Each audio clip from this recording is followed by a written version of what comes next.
هغو ته کیټګري بي هسپتال لګی راتلو باندې خوش آمدید ویم او په دې امید سره چې ستاسو دا راتلل دلته صرف راتلل نه بلکې دا د لرنینګ او بیا د دې قوم د دې تحصیل د فایدې سبب وګرځي. ګوره ډېر سټوډنټس لاړه راله موږ زما خو د ډېر ټایم وشو ارشد صاحب هم ډېر کافي ټایم وشو. دلته سټوډنټس راشي خو صرف فیل ان د بلینکس صرف هغه خالی جګه پر کوي هغه والا کاري او ایون څه سټوډنټ خو به کېدای شي چې په فرست سیمسټر کې هم راشي د خلکو په ریفرنس باندې هغه خپل ټایم ضایع کړي د مور پلار پیسې ضایع کړي. ټیک شو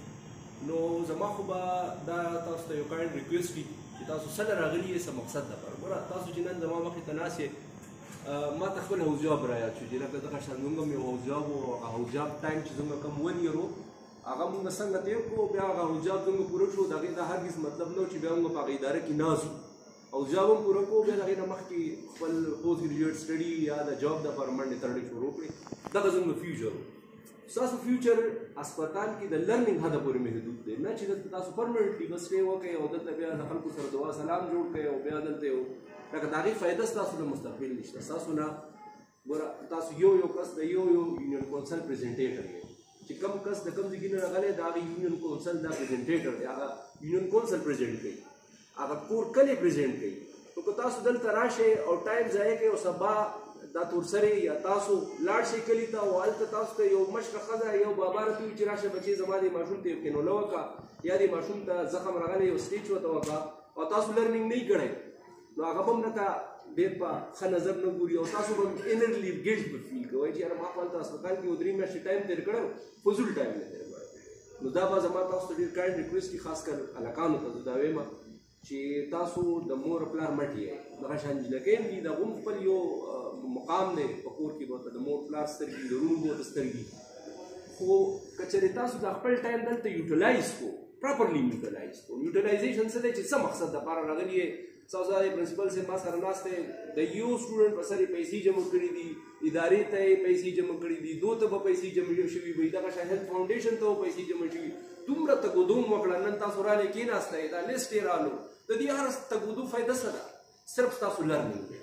نو چې تاسو لرنینګ نه کوئ بیا د راتلو څه فایده شو. بیا هغه تاسو چې کوم په کالج کې نن امتحان دی او نن ایگزامینر دی او نن چې دی یو اف این کې رانه وو پوره یو ځان پسې یو پوره قصه شروع کړې دا بنیادي مقصد یې دا دی چې تاسو لرنینګ وکړئ او خپل کلي ته لاړ شئ څوک به د کوکري څوک به د ساګوټي څوک به د درګۍ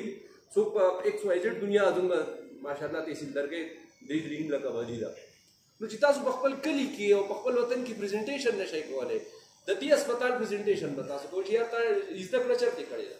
موږ درګۍ اسپتال نو هغوی تا نه خو ټکې نه درځي نو انډایرکټلي زموږ ته هم یو شی یو قرض فیل کېږي.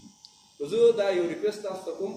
چې څه مقصد نه راغلي یې هغه مقصد حاصل کړئ. ستاسو سره 3 میاشتې ټایم دی ډیوټډلی موږ خو ما ته وایي چې موږ هاوس جاب وکړه 6 months جنرل سرجري 6 months جنرل میډیسن 6 میاشتې م ښه په جنرل میډیسن کې ښه وخت تېر کړو 6 میاشتې په جنرل سرجري کې بیا د هغې نه پس موږ سترګې کولاو شي چې بلډ پریشر به څنګه کولاو چیک کوو به دغه شان به کینوله څنګه مریض ته پاس کوو. نو لہٰذا ان شارټ تاسو چې کوم مقصد دی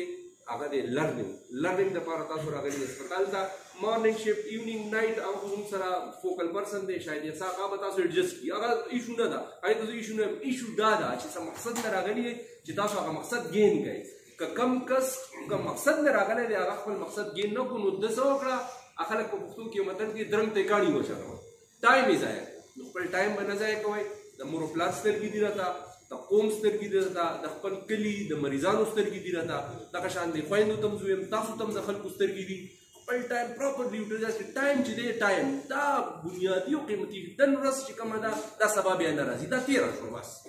لہٰذا تاسو کوشش وکړئ چې لرنینګ دلته چې پریکټیکلي څه وایي زده کړه هغه لاړ شئ کور کې هغه بیا لږ کتاب هم کولاو کړئ ویې ګورئ که نه چې یار دا ما نن په دې اسپتال کې څه زده کړي دي. نو انشاءالله که تاسو خپل لرنینګ صحیح وکړو که تاسو خپل ټایم یوټیلایز کړو دویم تاسو به په قوم بوج نه یې تاسو به د قوم معماران یې بوج مه جوړئ په قوم باندې په کور بوج مه جوړئ. تاسو پروفیشنل خلک یې تاسو چې زده کړه وکړه تاسو په تاسو به مور پلار هم فخر کوي هغه کلی به هم راباندې فخر کوي د کلي هغه مشران به هم راباندې فخر کوي. خو که چېرې تاسو ګوډ فار نتھنګ والا خبره ده چې د هېڅ شي د هېڅ مرض دوا نه یې نو په کور کې والله که مور پلار هم پرېږدي هغه ورور به هم راته په درنه سترګه نه ګوري. نو ځان نه پروفیشنل بی ا پروفیشنل بی ا پروډکټیو پرسن چې تاسو سره د قوم ته د معاشرې ته څه پروډکټیویټي راشي چې کله دا پروډکټیویټي راشي تاسو به اټومیټیکلی په معاشره کې به عزت راشي ادروایز په دننه سترګې ورته څوک نه ګوري اګین خپل ټایم یوټیلایز کړئ 3 میاشتې از ا ګولډن پیریډ دا یوټیلایز کړئ زده کړه وکړئ او بیا ځای په جاب پسې ځئ ځان چېرته ښه شان په ګورنمنټ سیکټر کې جابس ګورئ پرایویټ سیکټر کې ځان جاب کړئ هلته به هم ستاسو عزت وي ځکه چې تاسو لرنینګ کړی دی لہذا لرنینګ چې دی دا ستاسو د دې غټ بلډینګ چې دی دا بیس خپل بیس سټرونګ کړئ انشاءالله د ترقۍ ډېرې موافق ډېره مهرباني